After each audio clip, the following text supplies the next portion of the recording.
Good morning साथियों, मैं doctor Zakir Hussain. Online classes के क्रम में आज हम वीर वीर शिरोमणि महाराणा प्रताप के सुपुत्र व उत्तराधिकारी महाराणा अमर सिंह प्रथम, जो कि मेवाड़ी सिसोदिया राजवंश के शासक थे, के बारे में चर्चा करेंगे। साथियों, महाराणा अमर सिंह प्रथम का जो राज्यकाल था, शासनकाल था, वो 1597 से 1620 के मध्य था। इनकी माता का नाम अजबदे पंवार था और ये महाराणा प्रताप की मृत्यु के बाद उनके उत्तराधिकारी नियुक्त हुए। साथियों, जहांगीर द्वारा अमर सिंह के विरुद्ध कुल 6 सैनिक अभियानों का हमें उल्लेख मिलता है, जिनमें अंतिम अभियान नवंबर 1617 से 15 के मध्य शहजादा खुर्रम के नेतृत्व में हुआ था। और यदि इस आक्रमण के दौरान सिसोदिया राजधानी, जो संकटकालीन राजधानी भी थी, चावंड को क्षतिग्रस्त करने तथा मेवाड़ प्रदेश में अराजकता बढ़ने की परिस्थितियों में 15 फरवरी 1615 में मेवाड़ मुगल संधि पर हस्ताक्षर होते हैं।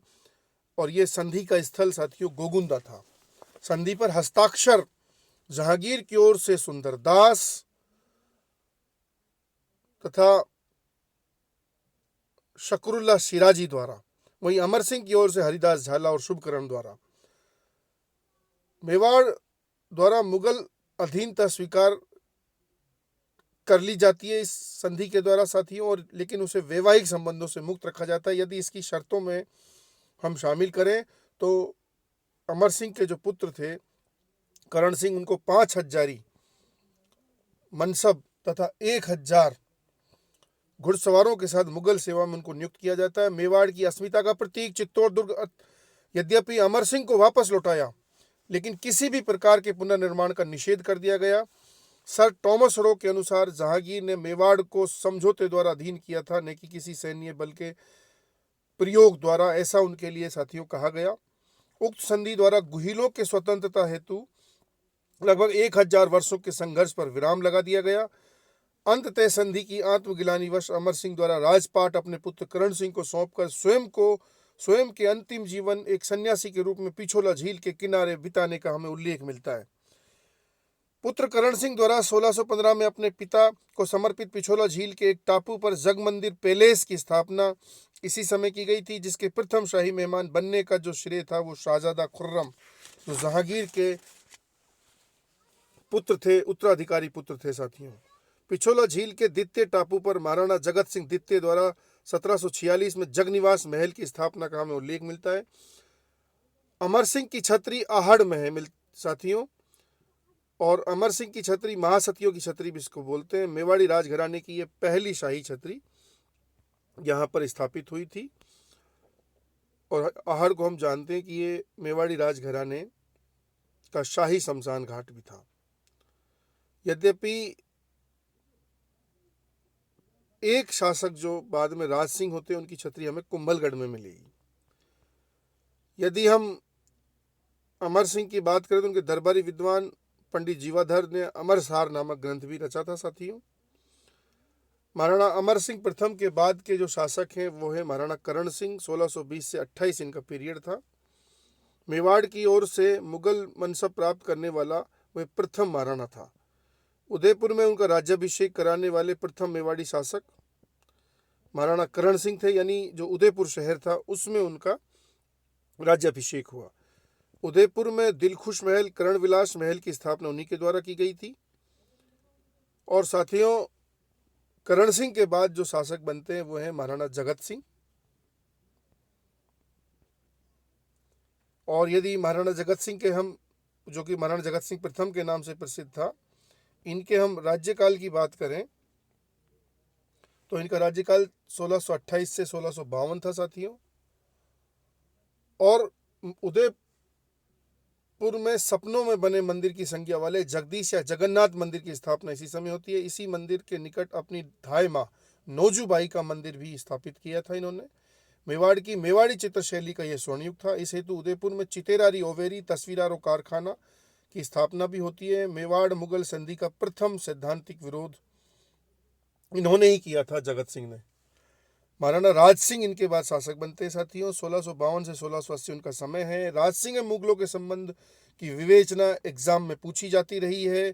इनकी उपाधि की यदि बात करें तो विजय कटकातु, महान सैन्य योद्धा और हाइड्रोलिक रूलर भी बोलते हैं इसको। पेयजल की इन्होंने जो श्रेष्ठ व्यवस्था कराई थी उसकी वजह से। इनकी पत्नी राम रसदे द्वारा देबारी में एक त्रिमुखी बावड़ी की स्थापना भी की थी। राज्याभिषेक अवसर पर शाहजहां द्वारा उन्हें 5000 का मनसब दिया गया था, लेकिन औरंगजेब का उत्तराधिकार संघर्ष में सहयोग करने के कारण उन्होंने बढ़ाकर इसके 6000 ही मनसब कर दिया था। उत्तराधिकार संघर्ष की नाजुक परिस्थितियों का लाभ उठाकर मेवाड़ मुगल संधि को वास्तविक रूप में तोड़कर चित्तौड़ दुर्ग का पुनर्निर्माण का श्रेय भी राज सिंह को है। यद्यपि इस संधि का पहला विरोध जो हुआ था सैद्धांतिक, वो जगत सिंह प्रथम ने किया था। औरंगजेब के साथ संघर्ष की नीति रही उनकी लंबी। किशनगढ़ की राजकुमारी चारुमती के साथ विवाह हेतु 1660 में देसूरी के युद्ध में मुगलों को उन्होंने पराजित भी किया। और साथियों, इसी युद्ध के दौरान सलूम्बर के सामंत रतन सिंह चुड़ावत व उनकी वीरहाड़ी रानी पत्नी सलह कंवर द्वारा निशानी के रूप में अपनी गर्दन काटकर भेजने का घटना चक्र मिलता है, क्योंकि उनकी अभी नई नवेली शादी हुई थी, विवाह हुआ था। युद्ध में जब उनको आदेश मिला जाने का तो उनका मन नहीं था, और मन नहीं था तो जब निशानी के रूप में उन्होंने उनसे अपनी पत्नी वीरहाड़ी रानी सलह कंवर से निशानी मांगी तो उन्होंने अपना गर्दन ही काटकर रतन सिंह चुड़ावत को भेज दी थी। और साथियों, ये एक बहुत ही वीरतापूर्ण प्रदर्शन माना जाता है। इसका स्रोत है साथियों, यानी इसके लिए एक किताब भी हमें मिलती है, मेघराज मुकुल द्वारा रचित सेनानी। और सलह कंवर की हमें बावड़ी मिलती है टोडरराय सिंह में, यहीं पर हमें सलह कंवर का महल भी मिलता है।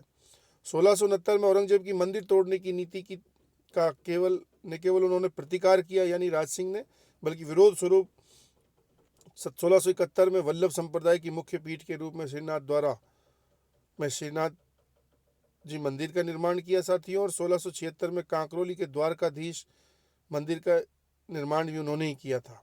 उदयपुर में फतेह सागर झील के किनारे अंबिका माता मंदिर की स्थापना उन्होंने की थी। औरंगजेब की जजिया कर नीति का उन्होंने विरोध किया था साथियों। नाथद्वारा में शुक्ल पक्ष चैत्र पंचमी को गुलाबी गणगौर की शुरुआत भी इसी समय होती है। वीर दुर्गादास राठौड़ के नेतृत्व में राजकुमार अजीत सिंह को मारवाड़ की राजगद्दी पर बिठाने हेतु चल रहे संघर्ष को सहयोग कर उन्होंने न केवल इसे सिसोदिया राठौड़ संयुक्त संघर्ष का स्वरूप प्रदान किया, बल्कि अजीत सिंह को आजीविका हेतु उन्होंने केलवाड़ा की जागीर भी भेंट में दी। साथियों, विशेषतः राजपूताना में राज्याभिषेक के अवसर पर जो बसंत उत्सव से पूर्व शिकार पर जाने की परंपरा में जो टीका दौड़ होता था, उसकी शुरुआत मेवाड़ में राज सिंह ने की थी। 1662 में राजसमंद शहर की स्थापना करते हैं वो।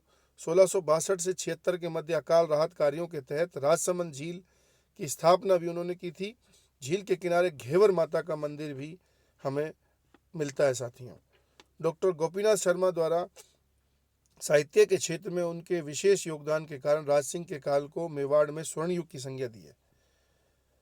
इनके दरबारी विद्वानों की बात करें तो सदाशिव भट्ट राजरत्नाकर लिखते हैं, हल्दी घाटी के युद्ध में प्रताप का विजेता के रूप में उल्लेख इन्होंने अपनी पुस्तक में किया है।